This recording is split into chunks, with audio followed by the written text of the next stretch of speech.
My dear friends, स्वागत है आपका हमारे चैनल स्टडी बूम में। आज हम लोग चर्चा करेंगे कहानी के तत्वों के बारे में। तो सबसे पहले देखिए कहानी के तत्व या घटक, यानी कहानी किन किन चीज़ों से मिलकर बना है। जैसे अगर मैं आपसे बोलूं कि ये जो बोर्ड आपको दिख रहा है ये किन किन चीज़ों से मिलकर बना है, इसके घटक कौन कौन से हैं, तो आप बोलेंगे एक एक ग्रीन सीट है, ऊपर से एल्यूमिनियम फ्रेम एक लगा हुआ है चारों तरफ से, और इस पे कुछ कील लगे हुए हैं। तो ये इसके घटक हो गए, इसके तत्व हो गए बोर्ड के। तो वैसे ही कहानी किन किन चीज़ों से मिलकर बना है, तो मुख्य रूप से कहानी के जो तत्व हैं वो 6 हैं। 6 एकदम बिल्कुल कंठस्थ होने चाहिए आपको, ठीक है। चाहे फिल्म की समीक्षा करनी हो इसी से कर सकते हैं, कहानी के तत्व हों, उपन्यास के तत्व हों, यही 6 तत्व हैं, ठीक। जो नाटक है उसका एक 7वां तत्व यहाँ पे आ जाएगा, वह होता है रंगमंच, क्योंकि नाटक को खेला जाता है मंच पे, तो एक रंगमंच उसका एक 7वां तत्व बढ़ जाता है। बाकी ये 6 जो हैं वो आपको मालूम होना ही चाहिए। तो पहला जो कहानी का तत्व है, इसका उद्देश्य। देखिए किसी भी रचनाकार का, कहानीकार हो, उपन्यास लिख रहा हो, उसका मूल उद्देश्य क्या होता है। एक तो उद्देश्य होता है कि वह ऐसा कुछ कहानी लिखे तड़कता भड़कता सा, या ऐसा उपन्यास लिख दे कि एकदम रातों रात वायरल हो जाए, एकदम ढेर सारा उसको पैसा मिलने लगे। तो एक तो उद्देश्य ये होता है, तो ये छिछला उद्देश्य है, मूल उद्देश्य नहीं है। मूल जो कहानीकार का उद्देश्य होता है, हर व्यक्ति का, हर रचनाकार का एक अपना दर्शन होता है। जैसे हमारा दर्शन है, आपका दर्शन है, वैसे ही हर किसी का अपना कोई ना कोई विचारधारा होता है, या फिर वो किसी विचारधारा से प्रेरित होता है, ठीक है। कोई मनोविश्लेषणवादी हो सकता है, कोई मार्क्सवादी हो सकता है, तो किसी न किसी विचारधारा से प्रेरित हो सकता है। उस विचारधारा को, उस दर्शन को रचना में कभी थोपा हुआ नहीं होना चाहिए, उस रचना में कभी थोपा जाना नहीं चाहिए। जैसे हम मार्क्सवादी विचारधारा के हैं, अब यशपाल ने मान लीजिए दिव्या उपन्यास लिखा, ठीक। अब ऐसा पढ़ते हुए नहीं प्रतीत होना चाहिए कि बिल्कुल ये मार्क्सवाद इसमें एकदम साफ साफ इसमें नजर आ रहा है कि वो मार्क्सवाद से प्रेरित है। हालांकि उन पर आक्षेप लगता है, लेकिन आपको कहीं भी पढ़ते हुए कहीं नहीं मालूम चलेगा दिव्या पढ़ते हुए, ठीक है। तो रचना में कभी भी थोपा हुआ नहीं होना चाहिए, उसमें घुला हुआ होना चाहिए। मतलब पाठक जब पढ़े ना, प्रेमचंद का कफन पढ़िए, कहीं कुछ नहीं पता चलेगा कि क्या उद्देश्य है, कहानीकार कहना क्या चाह रहा है, कुछ नहीं पता चलेगा, ठीक है। तो उद्देश्य जो है वह रचना में थोपा हुआ नहीं होना चाहिए, कभी भी घुला हुआ होना चाहिए, उसमें मिक्स हो। आपका जो उद्देश्य है, आप जिस विचारधारा से प्रेरित हैं, उसको आप डायरेक्ट शो मत करिए, उसको अंदर उस प्रक्रिया में घुला मिला दीजिए, और उसके माध्यम से आप अपने विचारधारा को प्रदर्शित करिए। तो ये पहला उद्देश्य होना चाहिए। दूसरा है कथानक और कथा वस्तु, कहानी का दूसरा तत्व है। कथानक को अंग्रेजी में प्लॉट बोलते हैं, कथा वस्तु को थीम बोलते हैं। पहले कथा वस्तु को समझिए।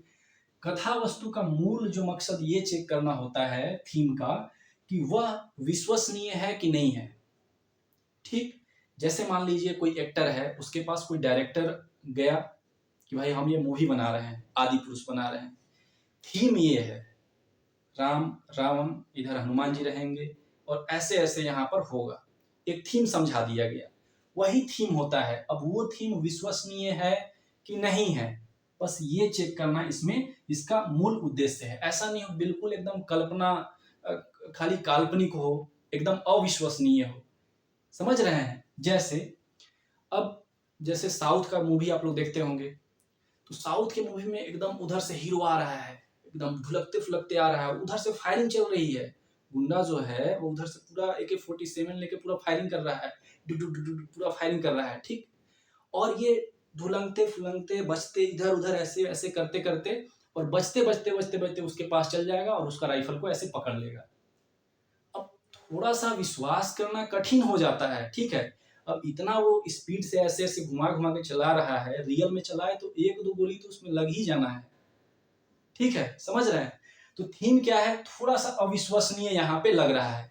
तो आपको अगर कोई भी मूवी देखते वक्त थोड़ा सा लगे कि नहीं, इसको ना डाइजेस्ट कर पाना मुश्किल हो रहा है, क्योंकि रियल में ऐसा हो नहीं रहा है, और ये दिखा रहा है मूवी में, और रियल में तो ऐसा है नहीं, ये पच नहीं पा रहा है कि ऐसा सचमुच में होगा।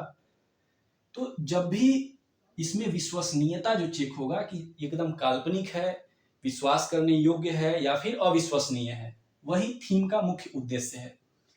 प्लॉट की ओर हम लोग बढ़ेंगे, कथानक को देखेंगे, उससे पहले देख लीजिए पात्र और चरित्र। तो जो पात्र या चरित्र होता है ना, ये आदर्श नहीं होना चाहिए, स्वतंत्र होना चाहिए और ये स्वाभाविक होना चाहिए। ठीक है, स्वतंत्र या स्वाभाविक से क्या मतलब है कि पात्र अगर एक बार किसी घटना में या कोई मूवी में अगर एक बार वो पात्र अगर मान लीजिए मर गया सपोज, तब ऐसा नहीं हो कि पूरा चारों तरफ से घंटी बजने लगे, हे भगवान ये गोला गोला लग रहा है, हे भगवान मेरे बेटे को बचा लो। अब पूरा उधर से भगवान जी देख रहे हैं उसको किसी तरह, अब इधर मर गया है वो पात्र, मर गया मतलब उसका मतलब डेड बॉडी उधर चला गया। ठीक, लेकिन अब दूसरा जब एपिसोड आएगा तो उसमें अब वो जिंदा हो जाएगा। ठीक है, मतलब इसका सीधा सा मतलब है कि जो डायरेक्टर है वो इस पात्र और चरित्र को कठपुतली की तरह घुमा रहा है, अपने अनुसार घुमा रहा है।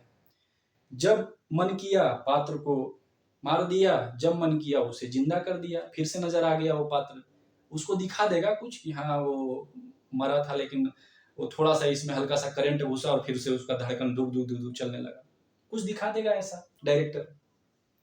तो ऐसा नहीं होना चाहिए, पात्र बिल्कुल स्वाभाविक स्वतंत्र हो।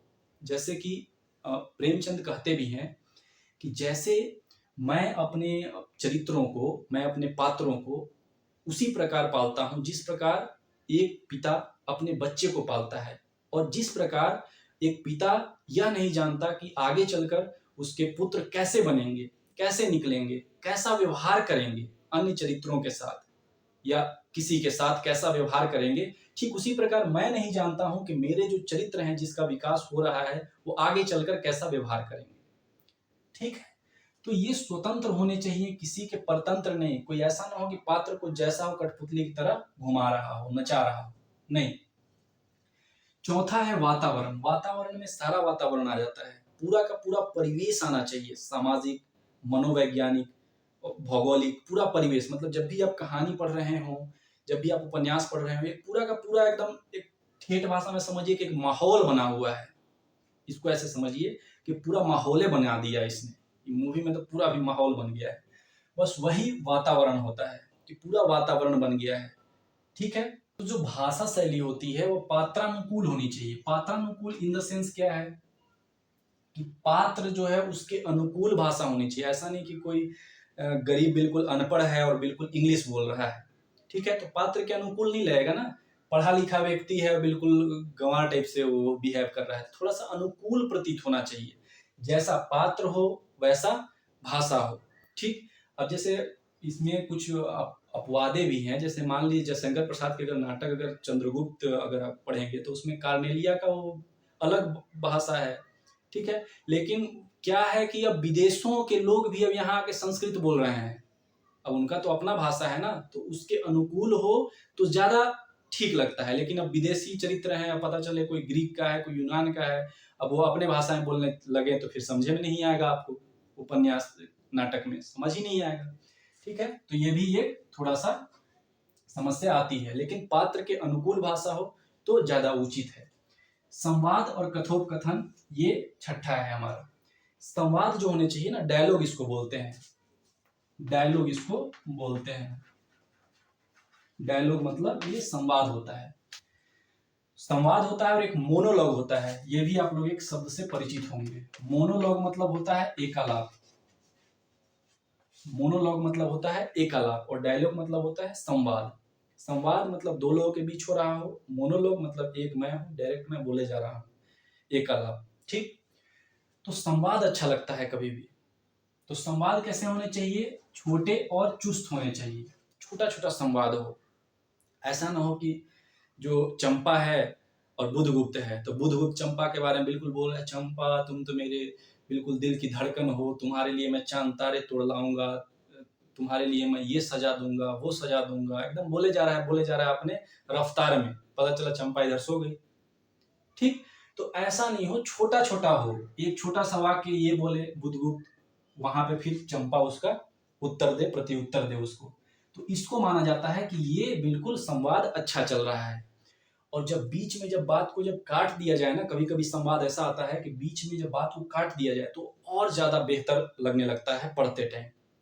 ठीक, ये चीज ध्यान में रखिएगा। तो ये हो गया एक जो बचा, ये हमारा प्लॉट। जो कथानक है इसको अंग्रेजी में प्लॉट बोलते हैं। प्लॉट का वही मतलब है जैसे हम लोग घर बनाने के लिए जो बोलते हैं ना, चलो एक प्लॉट दिखाते हैं।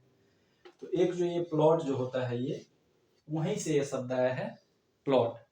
तो इसमें प्लॉट जब हम लोग लेते हैं, उस घर बनाना जब स्टार्ट करते हैं, तो देखते हैं ना यहाँ से एंट्री होगा। ठीक, सबसे पहले तो चारों तरफ से थोड़ा थोड़ा जगह छोड़ दिया जाए ताकि थोड़ा ठीक रहेगा। उसके बाद यहाँ पे जो है फर्स्ट में ये गेस्ट रूम बना देंगे, और ये होगा हमारा इधर गए तो ये हमारा इधर किचन हो जाएगा। और किचन के जो सामने है ना, सामने लैट्रिन ठीक नहीं लगता है, सामने लैट्रिन रूम नहीं रहेगा। एक प्रकार से पूरा पूरा प्लॉट का एक रचना दे रहे हैं कि कैसे कैसे कैसे कैसे हम लोग प्लॉट में कहाँ कहाँ क्या क्या चीज होगा, पूजा रूम किधर होगा, ये इधर होगा, ताकि आप घर में जाएं तो बिल्कुल एकदम लगे कि हाँ अब ठीक है, अच्छा लग रहा है।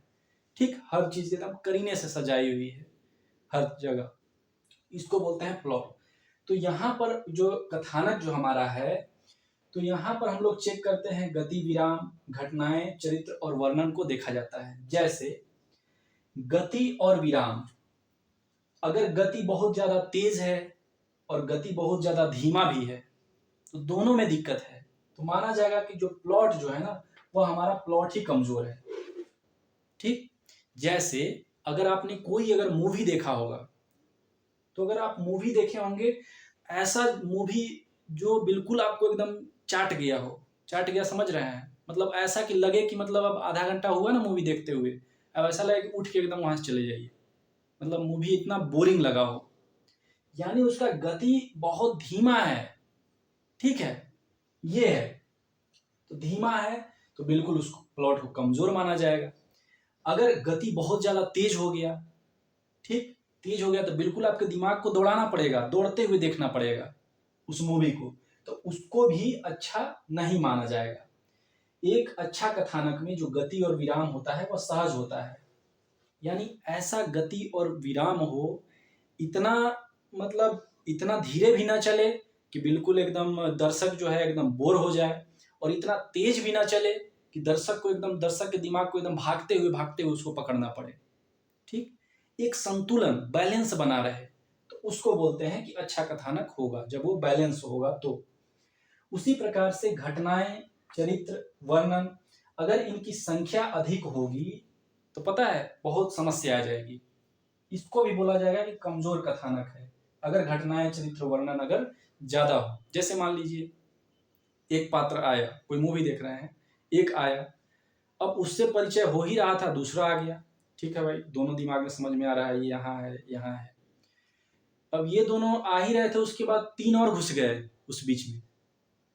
अब सब अगल बगल देख रहे हैं, यार ये कौन आ गया, ये तो समझ में आ रहा था, ये कौन आ गए तीनों। अब तीसरा था एक, इधर से बुढ़िया भी आ गई, मतलब ठूसते जा रहे हैं, जो पात्र हैं वो बिल्कुल ठुसा रहे हैं, तो उसको बोलेंगे अब आपको समझ ही नहीं आएगा ना ये चल क्या रहा है, ये पूरा ये कौन कौन है कौन, सब हॉल में इधर उधर ताक रहे हैं, यार ये क्या हो रहा है। तो समझ जाइए कि जो चरित्र जो है ना, जो पात्र हैं, वो बहुत ज्यादा आ गए हैं आपको, तो वो कमजोर प्लॉट माना जाएगा कि प्लॉट जो है बिल्कुल कमजोर है। या घटनाएं, एकदम घटनाओं की संख्या ज्यादा हो, अभी कुछ घट रहा है फिर आगे जाके कहानी में कुछ और हो जाए, पता चला इधर एक्सीडेंट हो गया तो फिर कुछ देर के बाद उधर बम ब्लास्ट हो गया, मतलब घटनाएं ही घट रही हैं, तो वो भी फिर माना जाएगा कमजोर है। देखिए कुल मिलाकर बात इतना है ना कि जो प्लॉट जो होता है, तो कमजोर जो प्लॉट होगा ना उसमें बिखराव होगा। एक चीज बस ध्यान में रखिए, बिखराव ज्यादा होगा, मतलब हर चीज बिल्कुल उथल पुथल, बिल्कुल बिखरा हुआ लगेगा आपको कि हर चीज यार बिखर गया, कुछ पता ही नहीं चल रहा है, कुछ माथा पल्ले ही नहीं पड़ रहा है। ठीक, और एक जो अच्छा कथानक होगा उसमें जो होगा, इसमें कसाव होगा, कसाव, बस ये दोनों ध्यान में रखिएगा तो आपका काम मतलब बन जाएगा, समझ में आ जाएगा कि यही कंसेप्ट है। एक अच्छा जो कथानक होगा वो कसा हुआ होगा एकदम, बिल्कुल हर चीज एकदम नट बोल्ट है ना, बिल्कुल एकदम कसा हुआ है, कहीं भी इधर उधर नहीं, इसका समझिए नट बोल्ट एकदम हिल गया है, बिखर रहा है, कब पार्ट पुर्जा एकदम उखड़ के चला जाएगा कुछ पता नहीं चलेगा। ठीक है, तो ये हो गया। इसमें अगर आपको कुछ भी डाउट है तो कमेंट सेक्शन में बताइएगा बिल्कुल, और इसके बाद हम लोग हिंदी कहानी के इतिहास की ओर बढ़ेंगे। अगला जो आपका होगा वह हिंदी कहानी का इतिहास होगा। मिलते हैं अगले वीडियो में। धन्यवाद।